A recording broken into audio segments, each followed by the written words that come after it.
Friends, news channel देख रहे आप सभी दर्शकों का बहुत बहुत स्वागत है। मैं हूं रमनदीप कौर। इस वक्त की बड़ी खबर आ रही है प्रयागराज से। क्या है पूरा मामला, देखने के लिए बने रहिए हमारे साथ। महाकुंभ 2025 को लेकर जहां देश के प्रधानमंत्री प्रयागराज पहुंचे थे और आज से महाकुंभ की औपचारिक शुरुआत हो गई है। महाकुंभ को लेकर जहां देश के प्रधानमंत्री अरैल घाट पहुंचे और वहां से क्रूज के द्वारा वे संगम नोच पहुंचे, जहां पर प्रधानमंत्री और मुख्यमंत्री ने मां गंगा की आरती की, पूजा अर्चना की और साथ ही भव्य दीप कुंभ की कामना की। इस मौके पर प्रधानमंत्री के साथ राज्यपाल आनंदीबेन पटेल, मुख्यमंत्री योगी आदित्यनाथ, डिप्टी सीएम केशव प्रसाद मौर्य और डिप्टी सीएम ब्रजेश पाठक भी मौजूद थे।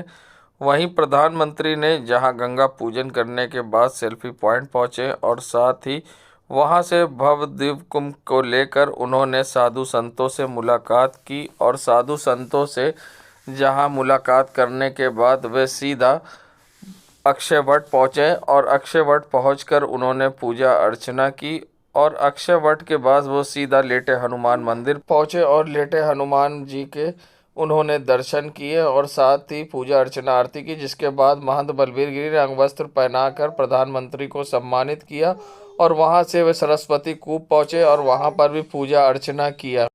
जिसके बाद देश के प्रधानमंत्री नरेंद्र मोदी ने जहां कुंभ डिजिटल आर्ट गैलरी पहुंचे, जहां पर आर्ट गैलरी का उद्घाटन किया और गैलरी के बारे में जहां उनको अधिकारियों ने विस्तृत जानकारी दी और वहां से सीधा वे सभा स्थल पहुंचे, जहां पर उनका मंत्री, विधायक और सांसदों ने स्वागत किया। वहीं मंच पर पहुंचते ही प्रधानमंत्री नरेंद्र मोदी को देखकर लोगों की ज़ोर आवाज़ आने लगी। लोग मोदी मोदी करने लगे और ऐसे में उन्होंने हाथ हिलाकर अभिवादन किया। इस मौके पर मंच पर सभी मंत्री, विधायक और मुख्यमंत्री भी मौजूद थे और साथ ही प्रधानमंत्री ने जहां यहां पहुंचे और पहुंचने के बाद कई परियोजनाओं का लोकार्पण और शिलान्यास किया। बता दें, प्रधानमंत्री ने रिमोट दबाकर यहां पर कई परियोजनाओं का उद्घाटन किया और महाकुंभ की दौरान प्रयागराज को बड़ी सौगात दी है और साथ ही यहाँ पर एक छोटा सा वीडियो क्लिप भी दिखाया गया। आइए दिखाते हैं आपको और उसके बाद दिखाते हैं क्या बोले हैं प्रधानमंत्री नरेंद्र मोदी प्रयाग की धरती से। 2019 में यशस्वी प्रधानमंत्री श्री नरेंद्र मोदी जी के विजन के अनुरूप माननीय मुख्यमंत्री योगी आदित्यनाथ के नेतृत्व में कई कीर्तिमान अपने नाम किए। प्रयागराज कुंभ 2019 को यूनेस्को ने दी मानवता की अमूर्त सांस्कृतिक धरोहर की वैश्विक मान्यता। इस अविस्मरणीय आयोजन के बाद सनातन संस्कृति को दिव्य, भव्य और डिजिटल स्वरूप देने को तैयार है प्रयागराज महाकुंभ 2025। यशस्वी प्रधानमंत्री जी के विजन के अनुरूप भारत सरकार और उत्तर प्रदेश सरकार ने 8,600 करोड़ रुपए से तीर्थराज प्रयाग को दिया है नव्य स्वरूप। इस महा आयोजन में आने वाले श्रद्धालुओं के आकर्षण का केंद्र बनेंगे कलाग्राम, संस्कृति ग्राम, त्रिवेणी पुष्प सहित बड़े हनुमान मंदिर, भारद्वाज आश्रम, श्रृंगवेरपुर धाम, अक्षय वट, पातालपुरी और सरस्वती कूप कॉरिडोर के साथ ही नवनिर्मित 11 कॉरिडोर और 29 प्राचीन मंदिरों का सौंदर्यीकरण। नए घाट और रिवर फ्रंट रोड का कराया गया है निर्माण, सड़कों का विस्तारीकरण, नए फ्लाईओवर, आरओबी का कराया गया है निर्माण। पार्किंग के लिए 1,800 हेक्टेयर से अधिक क्षेत्रफल को किया गया है आरक्षित। रेलवे स्टेशन, बस स्टेशन और एयरपोर्ट में यात्री सुविधाओं को किया गया है अपग्रेड। रेल यात्रियों के सुरक्षित आवागमन के लिए 1,600 करोड़ रुपए से अधिक की विभिन्न विकास परियोजनाओं से कराया गया है यात्री सुविधाओं का विकास। क्लीन महाकुंभ, ग्रीन महाकुंभ के अनुरूप आधुनिक तकनीक से शहर की स्वच्छता पर किया गया है फोकस। साथ ही 3 लाख से अधिक पौधरोपण और 300 पार्कों का कराया गया है जीर्णोद्धार और सौंदर्यीकरण। विश्व के सबसे बड़े अस्थायी शहर में देश विदेश से आने वाले करोड़ों श्रद्धालुओं की सुविधा के लिए 4,000 हेक्टेयर में जो भव्यता दिख रही है, जो कायाकल्प हुआ है, बहुत बहुत धन्यवाद होगा आदरणीय मुख्यमंत्री योगी आदित्यनाथ जी को कि पूरे प्रयागराज, पूरे उत्तर प्रदेश को जो सजाने और संभालने। मुख्यमंत्री श्रीमान योगी आदित्यनाथ जी, उप मुख्यमंत्री केशव प्रसाद मौर्य जी, ब्रजेश पाठक जी, उत्तर प्रदेश के मंत्री, सांसद और विधायक साथी, प्रयागराज के मेयर और जिला पंचायत अध्यक्ष, अन्य महानुभाव और मेरे प्यारे भाइयों और बहनों, मैं श्रद्धापूर्वक प्रणाम करता हूं।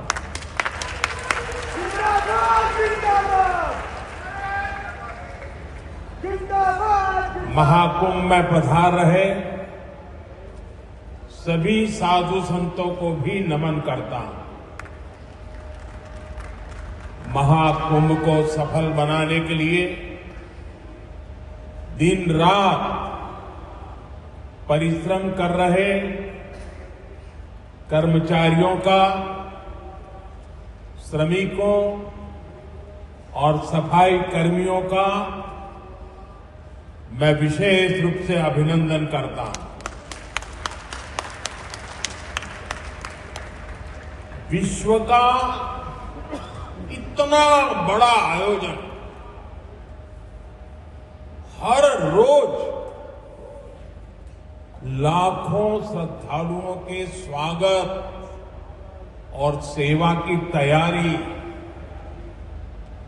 लगातार 45 दिनों तक चलने वाला महायज्ञ, एक नया नगर बसाने का महाअभियान प्रयागराज की इस धरती पर एक नया इतिहास रचा जा रहा है।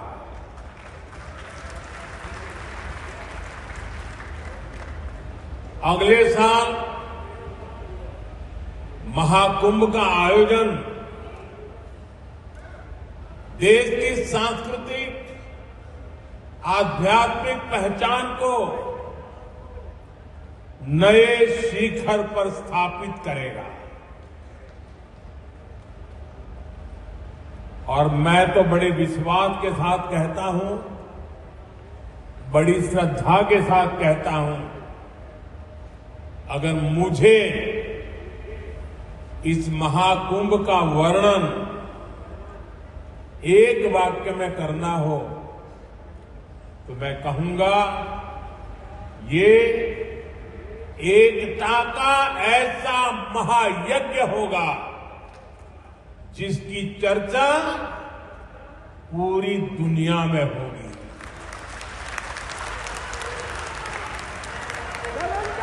मैं इस आयोजन की भव्य और दिव्य सफलता की आप सभी को शुभकामनाएं देता हूं। साथियों, हमारा भारत पवित्र स्थलों और तीर्थों का देश है। ये गंगा, यमुना, सरस्वती, कावेरी, नर्मदा जैसी अनगिनत पवित्र नदियों का देश है। इन नदियों के प्रवाह की जो पवित्रता है, इन अनेकानेक तीर्थों का जो महत्व है, जो महात्म्य है, उनका संगम, उनका समुच्चय, उनका योग, उनका संयोग,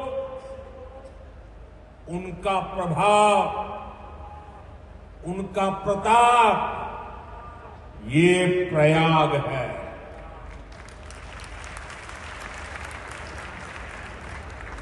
ये केवल 3 पवित्र नदियों का ही संगम नहीं है। प्रयाग के बारे में कहा गया है, माघ मकरगत रवि जब होई, तीरथ पति ही आव सब कोई, अर्थात जब सूर्य मकर में प्रवेश करते हैं, सभी दैवीय शक्तियां, सभी तीर्थ, सभी ऋषि, महर्षि, मनीषी प्रयाग में आ जाते हैं। ये वो स्थान है जिसके प्रभाव के बिना पुराण पूरे नहीं होते। प्रयागराज वो स्थान है जिसकी प्रशंसा वेद की ऋचाओं ने की। भाइयों बहनों, प्रयाग वो है जहां पग पग पर पवित्र स्थान है, जहां पग पग पर पुण्य क्षेत्र है। त्रिवेणीम माधवम सोमम भरद्वाजम च वासुकीम वंदे अक्षयवटम शेषम प्रयागम तीर्थनायकम। अर्थात त्रिवेणी का त्रिकाल प्रभाव, वेणी माधव की महिमा, सोमेश्वर के आशीर्वाद,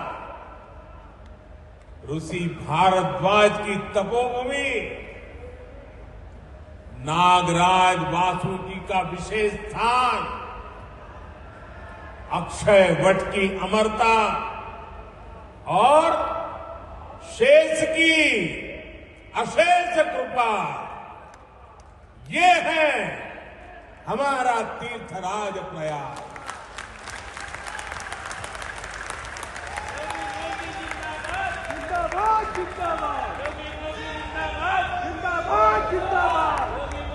तीर्थराज प्रयाग यानी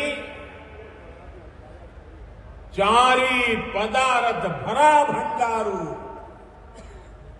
पुण्य प्रदेश देश अति चारू। अर्थात जहां धर्म, अर्थ, काम, मोक्ष चारों पदार्थ सुलभ है, वो प्रयाग है। प्रयागराज केवल एक भौगोलिक भूखंड नहीं है, ये एक आध्यात्मिक अनुभव क्षेत्र है। ये प्रयाग और प्रयाग के लोगों का ही आशीर्वाद है कि मुझे इस धरती पर बार बार आने का सौभाग्य मिलता है।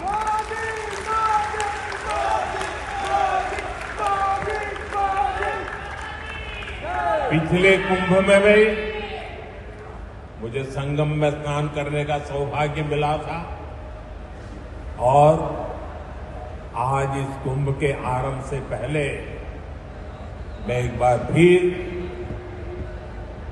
मां गंगा के चरणों में आकर के आशीर्वाद प्राप्त करने का सौभाग्य प्राप्त किया। आज मैंने संगम घाट के लेटे हुए हनुमान जी के दर्शन किए, अक्षय वट वृक्ष का आशीर्वाद भी प्राप्त किया।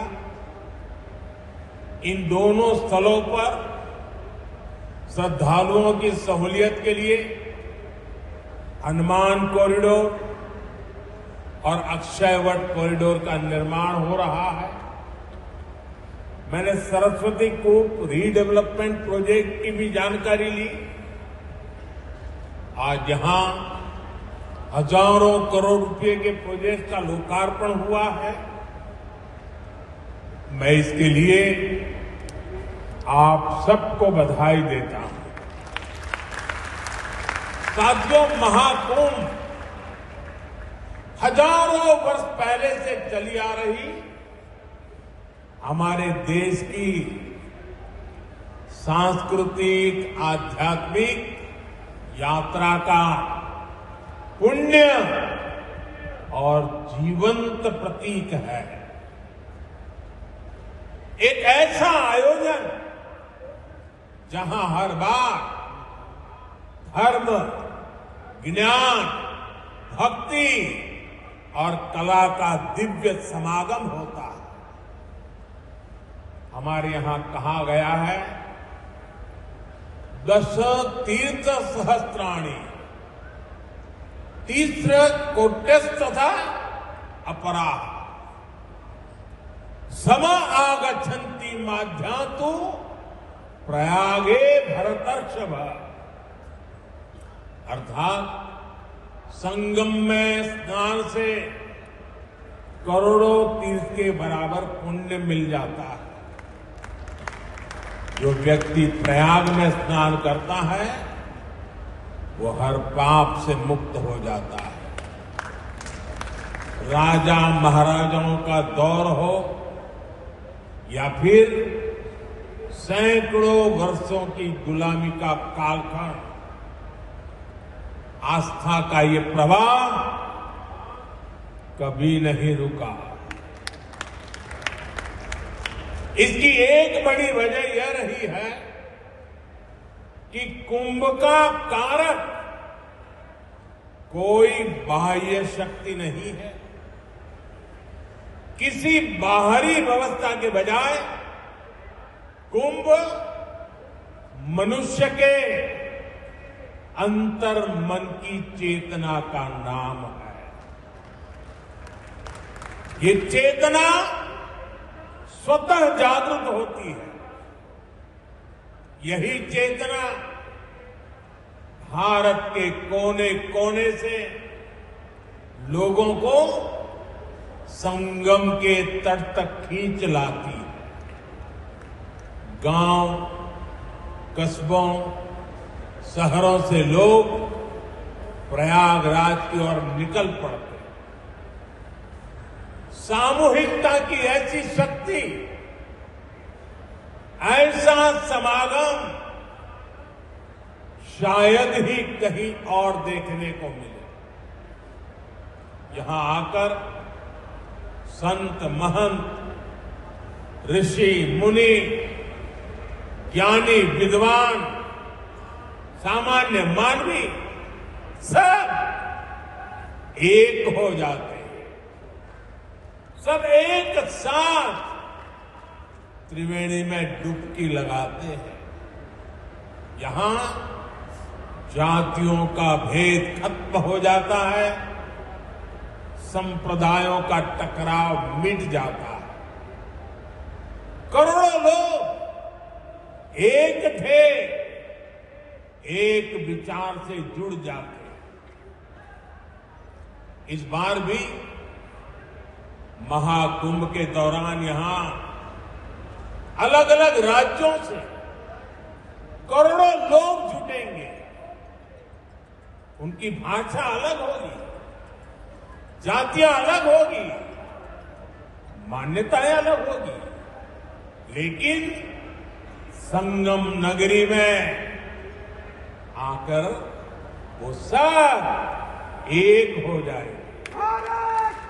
मैं फिर एक बार कहता हूं, ये महाकुंभ एकता का महायज्ञ है, जिसमें हर तरह के भेदभाव की आहुति दी जाती है। यहां संगम में डुबकी लगाने वाला हर भारतीय एक भारत श्रेष्ठ भारत की अद्भुत तस्वीर प्रस्तुत करता है। साथियों, महाकुंभ की परंपरा का सबसे अहम पहलू ये है कि इस दौरान देश को दिशा मिलती है। कुंभ के दौरान संतों के वाद में, संवाद में, शास्त्रार्थ में, शास्त्रार्थ के अंदर देश के सामने मौजूद अहम विषयों पर, देश के सामने मौजूद चुनौतियों पर व्यापक चर्चा होती और फिर संत जन मिलकर राष्ट्र के विचारों को एक नई ऊर्जा देते थे, नई राह भी दिखाते थे। संत महात्माओं ने देश से जुड़े कई महत्वपूर्ण निर्णय कुंभ जैसे आयोजन स्थल पर ही लिए। जब संचार के आधुनिक माध्यम नहीं थे, तब कुंभ जैसे आयोजनों ने बड़े सामाजिक परिवर्तनों का आधार तैयार किया था। कुंभ में संत और ज्ञानी लोग मिलकर समाज के सुख दुख की चर्चा करते थे, वर्तमान और भविष्य को लेकर चिंतन करते थे। आज भी कुंभ जैसे बड़े आयोजनों का महात्म्य वैसा ही है। ऐसे आयोजनों से देश के कोने कोने में समाज में सकारात्मक संदेश जाता है। राष्ट्र चिंतन की धारा निरंतर प्रवाहित होती है। इस आयोजन के नाम अलग अलग होते हैं, पड़ाव अलग अलग होते हैं, मार्ग अलग अलग होते हैं, लेकिन यात्री एक होते हैं, मकसद एक होता है। साथियों, कुंभ और धार्मिक यात्राओं का इतना महत्व होने के बावजूद पहले की सरकारों के समय इनके महात्म्य पर ध्यान नहीं दिया गया। श्रद्धालु ऐसे आयोजनों में कष्ट उठाते रहे, लेकिन तब की सरकारों को इससे कोई फर्क नहीं पड़ता। इसकी वजह थी कि भारतीय संस्कृति से, भारत की आस्था से उनका लगाव नहीं था। लेकिन आज केंद्र और राज्य में भारत के प्रति आस्था, भारतीय संस्कृति को मान देने वाली सरकार है। इसलिए कुंभ में आने वाले श्रद्धालुओं के लिए सुविधाएं जुटाना डबल इंजन की सरकार अपना दायित्व समझती है। इसलिए यहां केंद्र और राज्य सरकार ने मिलकर हजारों करोड़ रुपए की योजनाएं शुरू की।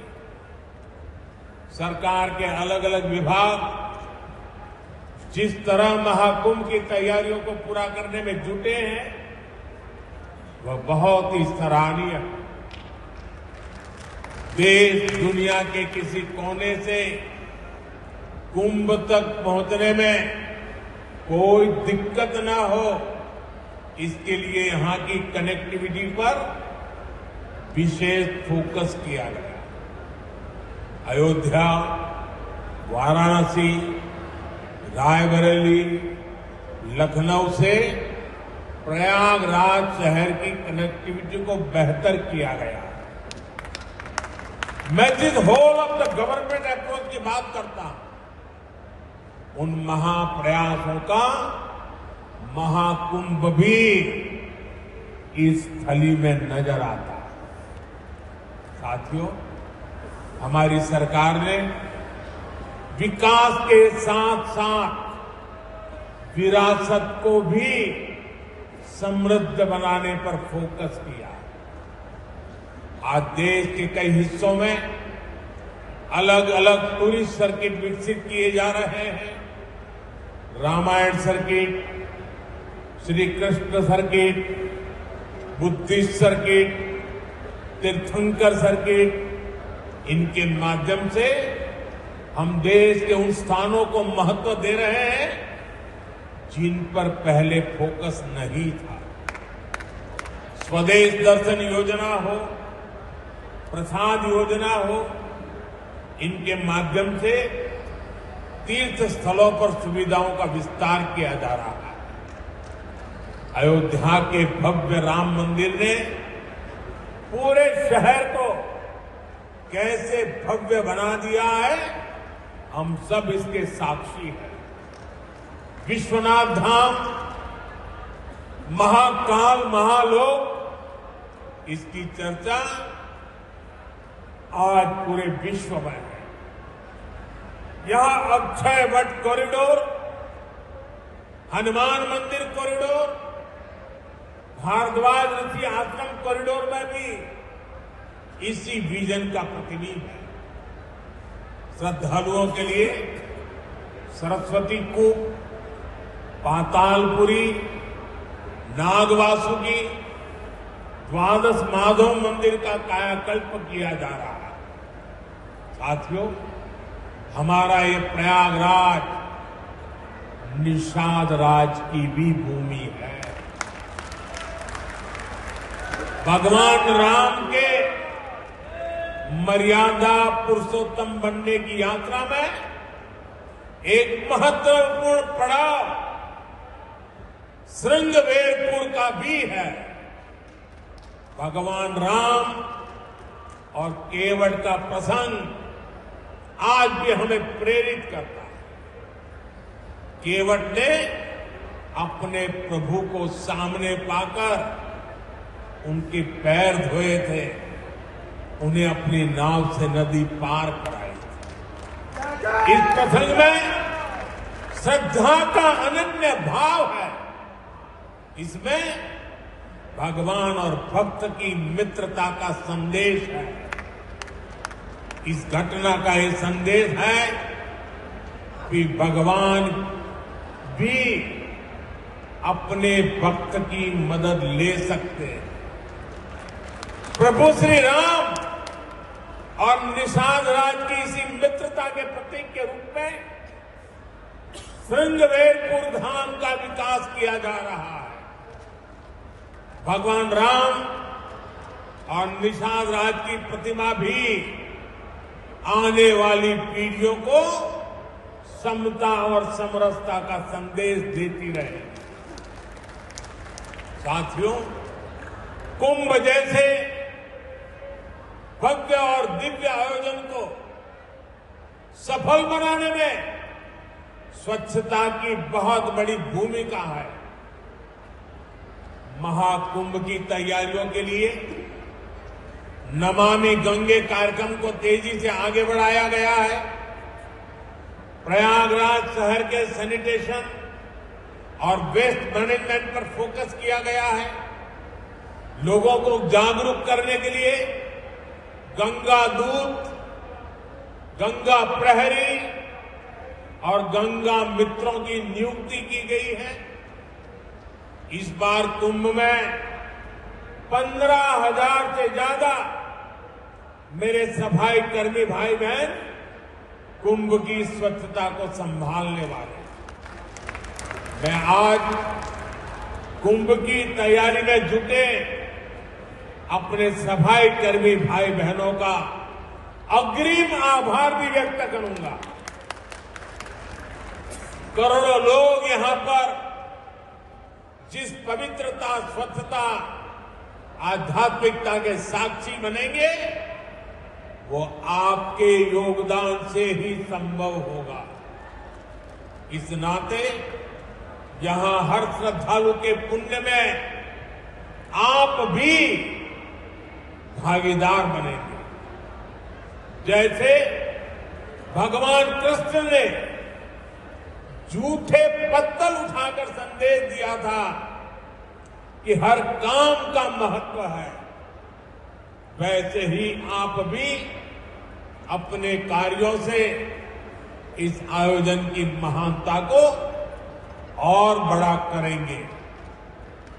ये आप ही हैं जो सुबह सबसे पहले ड्यूटी पर लगते हैं और देर रात तक आपका काम चलता रहता है।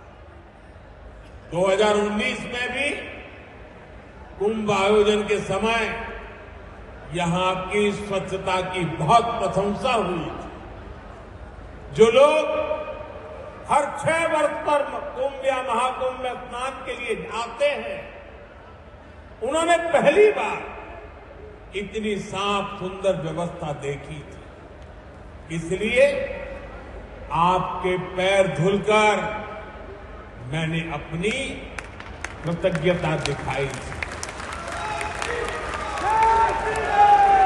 हमारे स्वच्छता कर्मियों के पैर धोने से मुझे जो संतोष मिला था, वो मेरे लिए जीवन भर का यादगार अनुभव बन गया।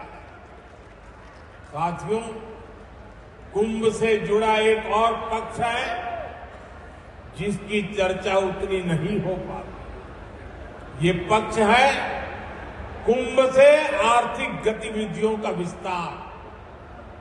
हम सभी देख रहे हैं कैसे कुंभ से पहले इस क्षेत्र में आर्थिक गतिविधियों में तेजी आ रही है। लगभग 1.5 महीने तक संगम किनारे एक नया शहर बसा रहेगा, जहां हर रोज लाखों की संख्या में लोग आएंगे। पूरी व्यवस्था बनाए रखने के लिए प्रयागराज में बड़ी संख्या में लोगों की जरूरत पड़ेगी। 6,000 से ज्यादा हमारे नाविक साथी, हजारों दुकानदार साथी, पूजा पाठ और स्नान ध्यान कराने में मदद करने वाले सभी का काम बहुत बढ़ेगा। यानी यहां बड़ी संख्या में रोजगार के अवसर तैयार होंगे। सप्लाई चेन को बनाए रखने के लिए व्यापारियों को दूसरे शहरों से सामान मंगाने पड़ेंगे। प्रयागराज कुंभ का प्रभाव आसपास के जिलों पर भी पड़ेगा।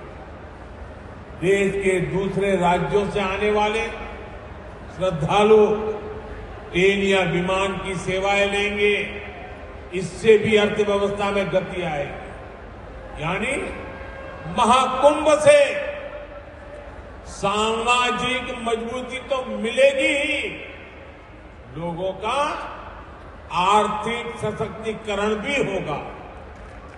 साथियों, महाकुंभ 2025 का आयोजन जिस दौर में हो रहा है, वो टेक्नोलॉजी के मामले में पिछले आयोजन से बहुत आगे है। आज पहले की तुलना में कई गुना ज्यादा लोगों के पास स्मार्टफोन है। 2013 में डेटा आज की तरह सस्ता नहीं था। आज मोबाइल फोन में यूजर फ्रेंडली एप्स हैं, जिसे कम जानकार व्यक्ति भी उपयोग में ला सकता है। थोड़ी देर पहले अभी मैंने कुंभ सहायक चैटबॉट को लॉन्च किया। पहली बार कुंभ आयोजन में एआई, आर्टिफिशियल इंटेलिजेंस, संकल्प की तरफ तेजी से बढ़ रहा है। मुझे विश्वास है कि महाकुंभ से निकली आध्यात्मिक और सामूहिक शक्ति हमारे संकल्प को और मजबूत बनाएगी। महाकुंभ स्नान ऐतिहासिक हो, अविस्मरणीय हो।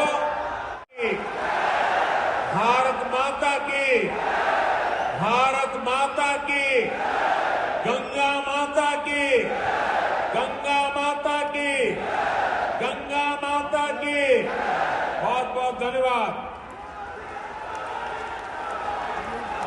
बहुत बहुत धन्यवाद, साधुवाद माननीय प्रधानमंत्री जी, आपके इस प्रेरणादायी बोधन के लिए।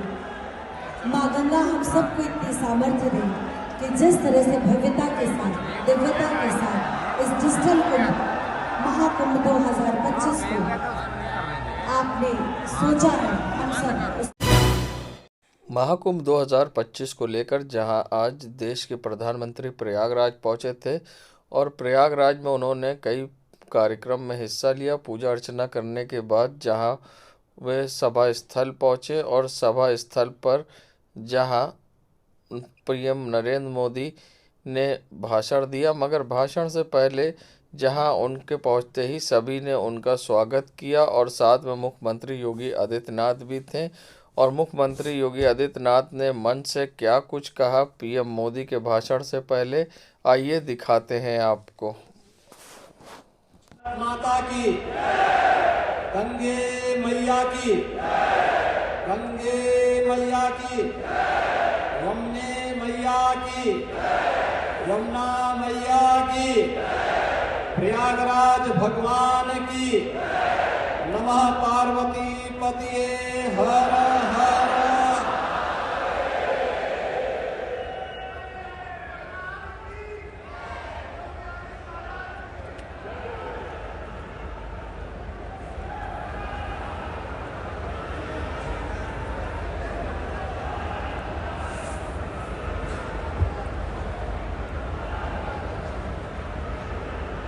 जिस प्रयागराज की महिमा को वेद पुराणों ने बड़े प्रभावी ढंग से गा करके सनातन धर्मावलंबियों के गौरव को बढ़ाया हो, आज उसी प्रयागराज में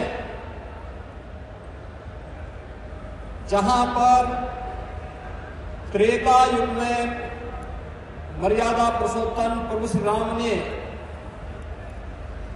त्रिवेणी के दर्शन किए थे, आज उसी त्रिवेणी के इस संगम में दुनिया के सबसे लोकप्रिय राजनेता, भारत के यशस्वी प्रधानमंत्री आदरणीय श्री नरेंद्र मोदी जी का आगमन हुआ है। मैं इस अवसर पर प्रदेशवासियों की ओर से, प्रयागराज वासियों की ओर से आदरणीय प्रधानमंत्री जी का हृदय से स्वागत करता हूं, अभिनंदन करता हूं।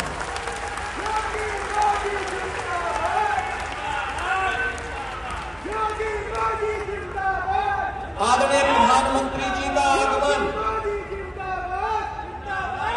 आज मां गंगा, यमुना और सरस्वती की त्रिवेणी में पूजा अनुष्ठान के उपरांत 2025 के महाकुंभ प्रयागराज के शुभारंभ की दृष्टि से संपूर्ण सनातन धर्मावलंबियों, देश और दुनिया के अंदर भारत के प्रति अनुराग रखने वाले सभी श्रद्धालुजनों के लिए अत्यंत महत्वपूर्ण है। हजारों करोड़ रुपए की परियोजनाओं की सौगात लेकर के उनका लोकार्पण आज आदरणीय प्रधानमंत्री जी के कर कमलों से यहां पर होने जा रहा है, जिसमें पहली बार 2019 के प्रयागराज कुंभ में प्रधानमंत्री जी की ही प्रेरणा से, उनके मार्गदर्शन और उनके आदेश पर सैकड़ों वर्षों के बाद श्रद्धालु जनों को अक्षय वट के दर्शन हुए थे। इस बार आदरणीय प्रधानमंत्री जी के ही मार्गदर्शन में अक्षय वट कॉरिडोर का भी आज उद्घाटन होने जा रहा है। बड़े हनुमान जी, जिनका अभिषेक करने के लिए मां गंगा प्रतिवर्ष आती है, बड़े हनुमान जी मंदिर का भी कॉरिडोर का लोकार्पण आज आदरणीय प्रधानमंत्री जी के कर कमलों से होने जा रहा है।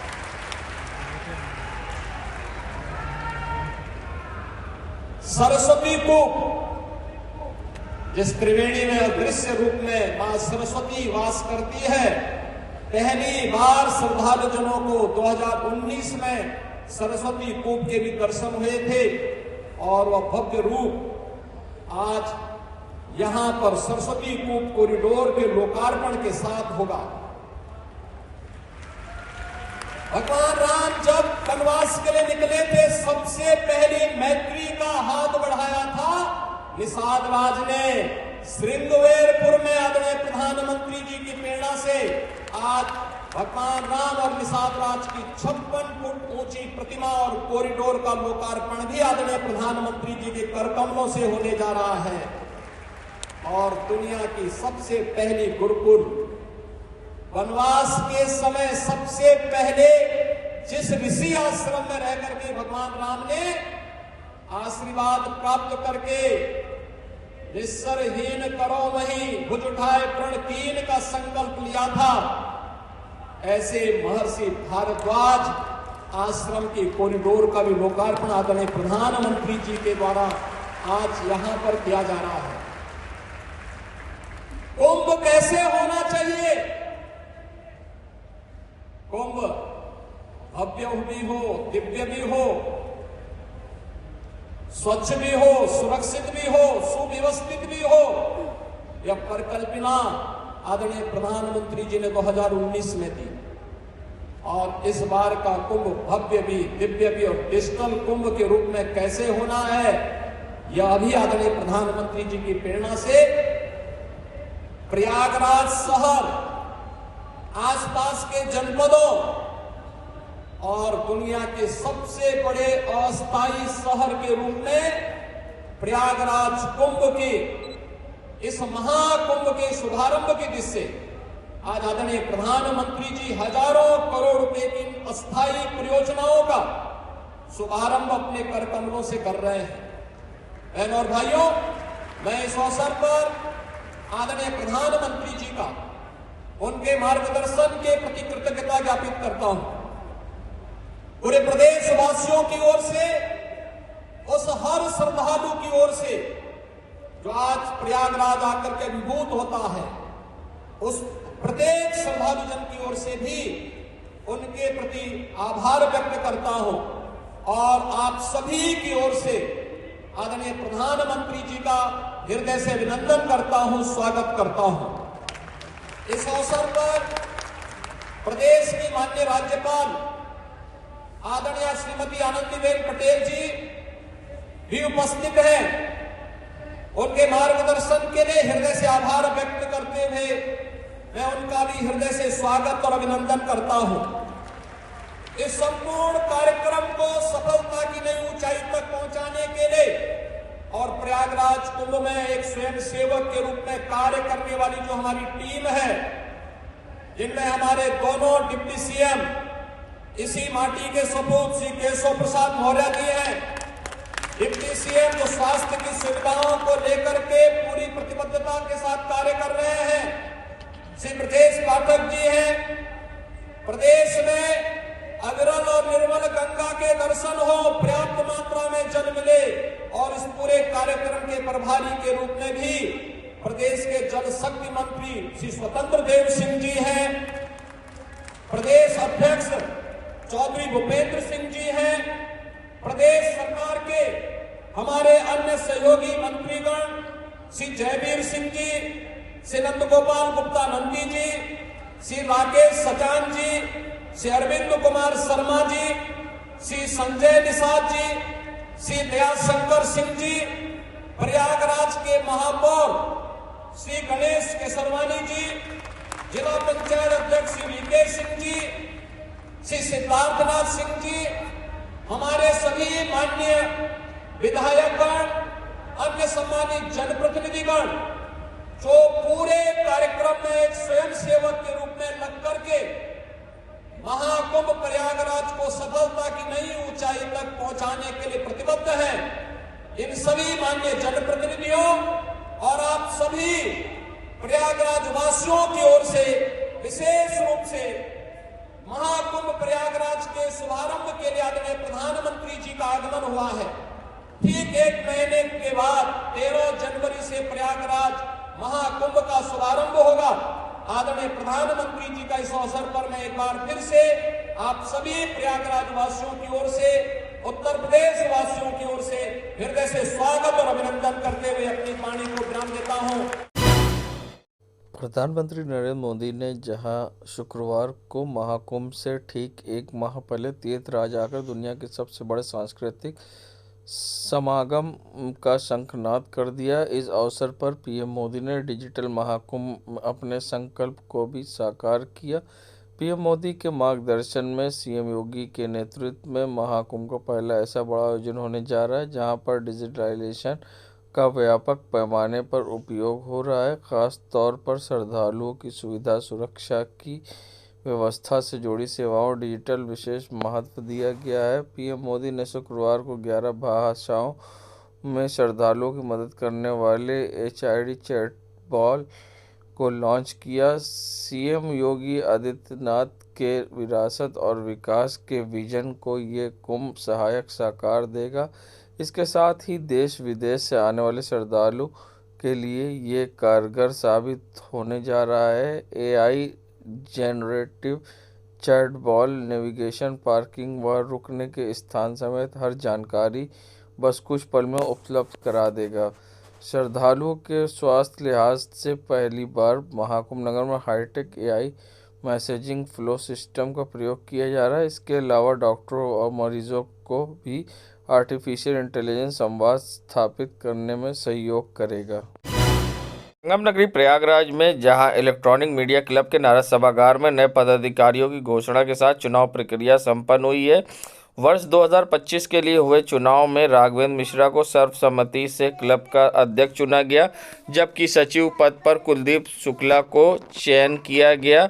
चुनाव प्रक्रिया क्लब के संस्थापक, संयोजक और चुनाव अधिकारी वीरेंद्र पाठक ने नामों की घोषणा की। क्लब के संविधान के अनुसार हर वर्ष अध्यक्ष और सचिव बदलना जाता है और इसी क्रम में इस बार भी अध्यक्ष राघवेंद्र और कुलदीप सचिव चुने गए हैं। इसकी नामांकन प्रक्रिया 8 दिसंबर से शुरू हुई, 10 दिसंबर तक वापसी की गई। अध्यक्ष पद पर एकमात्र राघवेंद्र मिश्रा का नामांकन समर्थन हुआ।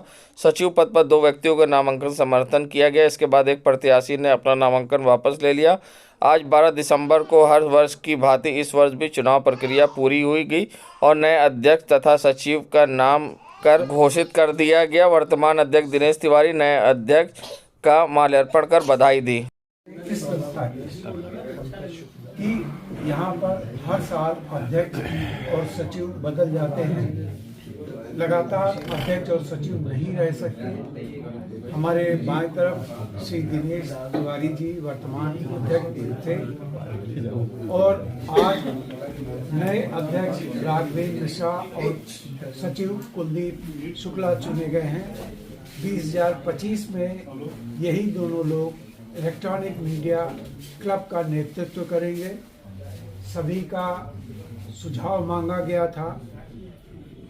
वर्तमान में जो एक्टिंग जर्नलिस्ट होगा और कम से कम 3 साल का उसका अनुभव हो, सदस्य हो इलेक्ट्रॉनिक मीडिया क्लब का, वही अध्यक्ष और सचिव बन सकता है। इस पैमाने पर इन दोनों लोगों का नामांकन आया था, जिसे सर्वसम्मति से चुन लिया गया और यहाँ सभी वरिष्ठ लोग हैं, संदीप तिवारी जी हैं, अनुपम शुक्ला है, मोहम्मद आमिर है और सभी लोगों ने आज हम लोगों ने इन सबको बधाई दिया। इन लोगों ने बताया कि हमारा अगला 2025 की क्या योजना है और सभी ने इन दोनों पदाधिकारियों को बधाई दिया है। अब इनकी एक टीम गठित होगी, सह मंत्री, उपाध्यक्ष, सह कोषाध्यक्ष आदि आदि, और इसके बाद ये पूरा काम करने लगेंगे। मैं वीरेंद्र पाठक हूँ, चुनाव अधिकारी, संयोजक, इलेक्ट्रॉनिक मीडिया क्लब।